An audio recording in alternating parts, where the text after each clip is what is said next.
उपमुख्यमंत्री अजितदादा पवार प्रचार करतायत। दादा, मोफत मेट्रो आणि बसचा निर्णय आपण जाहीर केलेला आहे, मात्र त्यावर भाजप कुठेतरी आक्षेप घेताना पाहायला मिळतो। हो का? मला जे सांगायचं सकाळी प्रेसला सांगितलेलं आहे, व्यवस्थित विस्तृतपणे सांगितलेलं आहे। चंद्रकांत दादा म्हटले की मुख्यमंत्र्यांशी चर्चा करायला पाहिजे होती। अहो, माझ्या पक्षाचा जाहीरनामा आहे ना साहेब, असं काय करताय? यावर निर्णय अरे काय तुमचं चाललंय? मग तुम्ही जरा गप्प बसता का थोडं?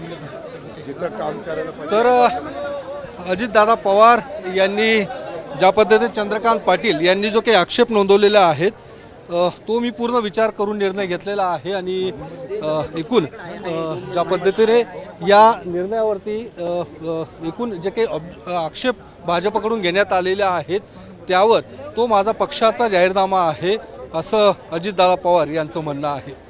कॅमेरामन रोहित सम, योगेश बोरसे, TV9 मराठी, पुणे।